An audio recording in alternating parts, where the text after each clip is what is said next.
beaches of the world, and welcome back to Coffee with Kerri-Lynn. This is a bit of a different type of episode. We're going to try this out for a little while and see how it goes over. My subscribers know I'm a variety show. I talk about anything and everything. If it pops into my head, it flies out my mouth. Sometimes we're all surprised by what I have to say. I talk about the world being a dumpster fire. I talk about politics, news, current events. I talk about homesteading. I talk about livestock, gardening. I talk about building a pantry. I talk about life, liberty, love, marriage, the pursuit of your happiness, the pursuit of my happiness. I talk about kids, big kids, little kids, adult kids, grandbabies. I talk about living frugally without going without.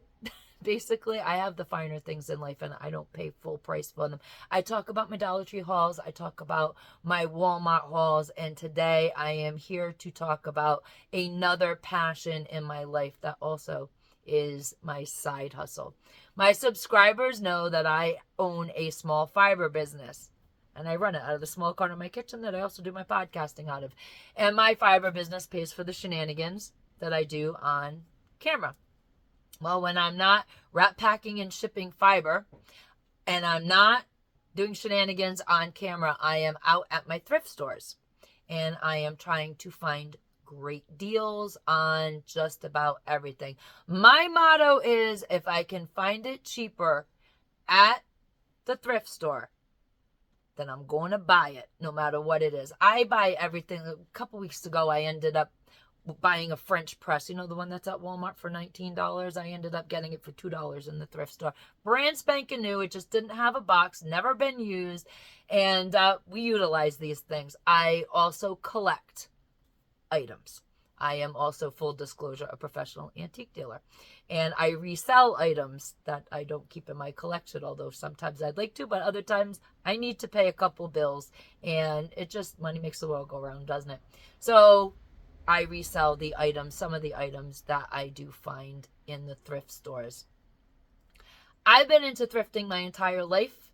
My father's side of the family, very privileged. They didn't have to have anything secondhand. They got everything brand new, and that was fine and fantastic for them. They only had one child, my dad, and then they only had a few grandchildren. So it was easy for them to do that. My mom's side of the family, they had a large family. They had 4 kids. They were middle class. They scrimped, they saved, they went without. They never had anything brand new. They always had second-hand cars. My grandmother and grandfather bought their first brand new car when my grandmother was 71 years old. So they just didn't do that. And when times were tough, times were tough. And when times were good, times were good. I live on a homestead. You have to ignore the dogs. We live on a working homestead. Not everything is convenient. Sometimes the dogs just have issues with people that pull over into the breakdown lane or at the neighbor's house or pull in the yard. It's part of the shtick here on Coffee with Kerri-Lynn. Anyways, I'm used to the thrifting, the hand-me-downs. When, you know, my grandmother needed a new couch. Hers was all worn out. She had 4 kids and 11 grandchildren. And an aunt would be redecorating her living room. Only had the couch for a couple of years. Didn't fit with the new wallpaper. So off it would go to my grandmother's house, and my grandmother's couch would go out on the curb. And I lived in a time, the 70s, where there was no bulk trash pickup. You just threw everything out. And my cousin and I would walk up and down the streets of the neighborhood, and we would get items that people threw in the trash. We got dressers, we got end tables, we did all kinds of furniture picking. We called it shop and shop, and we were re-shopping what somebody had originally shopped. So we called it shop and shopping. And if we knew somebody was in need of something, as long as it wasn't broken, we brought it back to my grandmother's house, and my grandmother called the person that needed the thing to come and pick it up because it was just found on the street. It's just the way of life.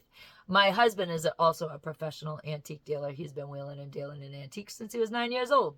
When he was 9, he wanted a Schwinn from a big family. And his father said, yeah, if you want a Schwinn, that was the big name at the time, you're going to have to earn your own money. What can a 9-year-old do?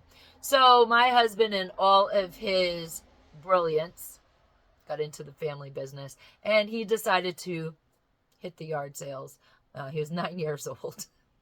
and he hit the yard sales for an entire summer, and he sold what he purchased to the dealers, the antique dealers in the area. And by the end of the summer, he had his Schwinn bike.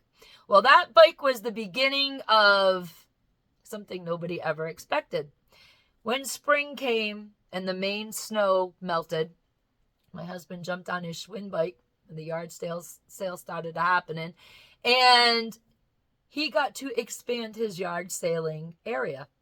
And he would go to the yard sales, and he would buy a dresser, he would buy a piece of glassware, he would buy a table, he would buy some pottery, and then he would go back home at the end of the day, and he would get his father in the pickup truck, and they would drive around to all the yard sales and pick up everything he purchased during the day. And then my husband would sell it to all the local antique dealers. And it's just the way of life. Our kids grew up on the antique business, so it's a good business. It's served us very, very well. It has also turned me into a collector of finer things. It has turned me into a person who does not ever want to pay full price for anything.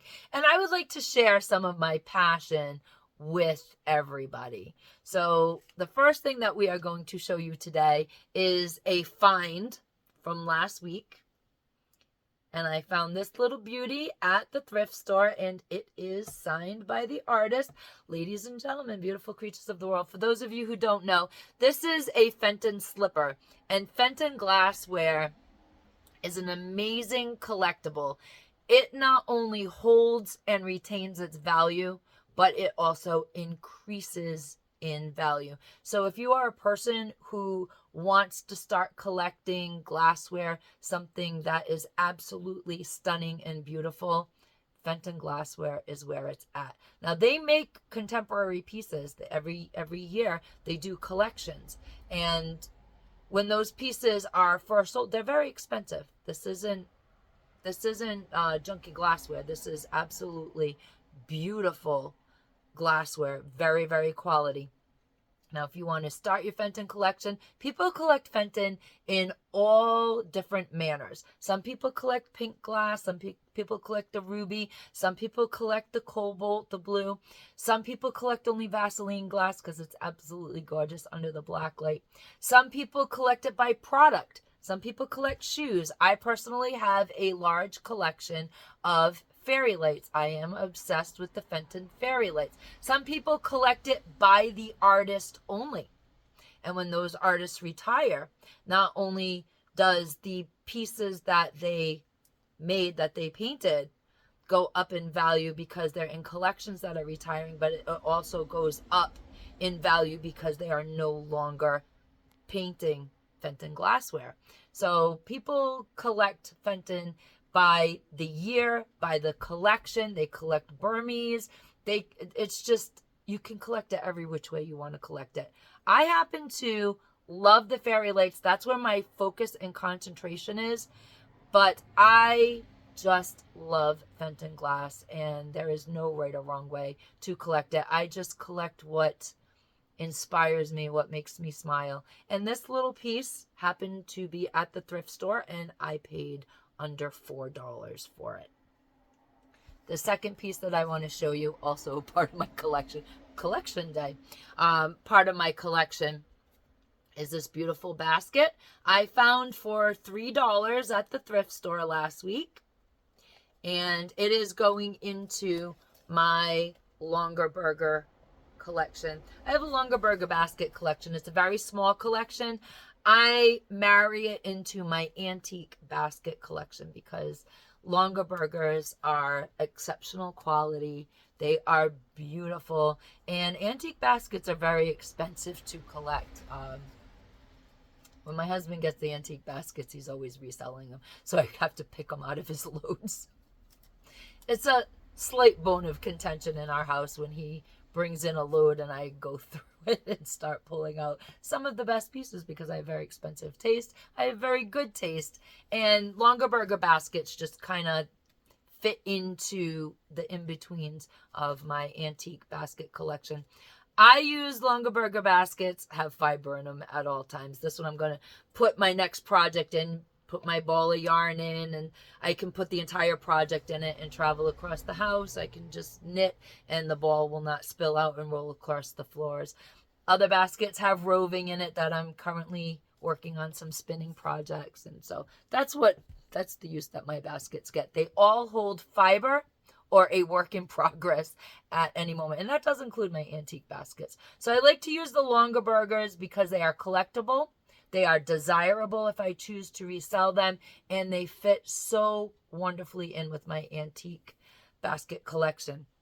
Now, this particular item that I picked up last week, this is an example of thrifting, because to buy this item brand new, it's going to cost anywhere between $75 and $90. And I got this item at a fraction of the cost. And this is my other aspect of thrifting. I like name brand items. I like name brand clothing. I like name brand accessories. So I like to try to find these things in my local thrift shops. And I have a big passion for Vera Bradley. And what I discovered last week in one of the local thrift shops was this beautiful backpack. Practically brand new. If I was to grade this, it would be extremely good to excellent, because there's not a lot of wear on this at all. I think somebody purchased it as a gift for another person, and they were like, yeah, thanks, Vera Bradley, and actually threw it in the closet because it's never used. There was not a crumb in this thing, and the shop that I bought it out of does not clean their items. They're not going to vacuum in there, but there is virtually no wear in this backpack except for my things. Again, it's a way to transport all my fiber arts. It's a thing. What can I say? Now, this Vera Bradley backpack, brand new. They are retailing online and at the Vera Bradley retailers. They're retailing anywhere, like I said, anywhere between $75 and $90 for a brand new one. Yes, this may be an old retired pattern. Yes, you may not be able to get this particular pattern, and that's okay. When I go home to Rhode Island, I love going home and taking a visit because I go to rent them. And if you go to the Rent Them outlet, you can go to the Vera Bradley outlet store and you get items for like 75% off of, you can also go to Coach and do the same thing, by the way. You can either go to Coach at the Providence Place Mall and pay full price, or you can go to the Rent Them outlet to Coach and you can get a great deal on an item that they're just not good. They're discontinued items. They're not selling them anymore, and you can pick them up for 75% off of the original price. And that's what I like to do. So I do have a Vera Bradley fetish, and this is the first Vera Bradley backpack that I've come across in a thrift store that I've actually purchased. Usually they're pretty worn out, but when they are great, they are great. I paid $20 for her, and I am so excited and thrilled about all the money that I saved. Look it up online, ladies and gentlemen. I tell you all the time. Google some of this stuff, and if you see it in your thrift store, you just might get yourself a great deal. Now, I also collect the Obscura. I'm into the Obscura. I'm into the curiosities. I'm into the oddities. So when I thrift, I'm thrifting from a wide caliber of taste. And one of the things that I found in the thrift store was this beautiful vintage palm, the palmistry palm. This is one of the vintage ones. Used to have the green felt on the bottom, but it no longer does. And I found this little gem for $5 at the thrift store. They don't think much of these things in the thrift stores. Now you can go on eBay, you can go on Etsy, and you can find the vintage palmistry palms running about $75 to $95 in the resale market. So this was an absolute delightful score for me. And I just, like I said, I love collecting the curiosities. I love collecting in the genre of oddities and obscura. And this is a lovely addition that I have in my little podcast area. It's usually up above there. Ladies and gentlemen, beautiful creatures of the world, be the kindness that you want to see in the world. Don't spend more money than you need to in life, and don't go without things. If you are frugal and you have patience, and this does take a lot of patience, there are things that I like, that I want, that I need, that have taken 4, 5, 6 years to show up in the thrift stores, and then I snatch them up for under $10 and I keep them.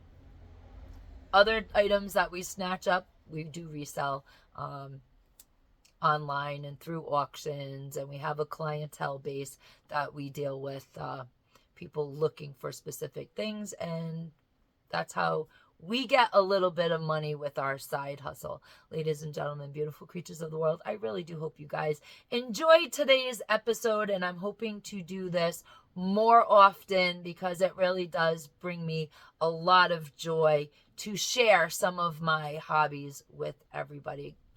You get to know a little bit more of my life as my life on the internet continues. Beautiful creatures of the world, Carpe Diem, seize your day. Seize the deals at the thrift stores, because no one promised you a tomorrow.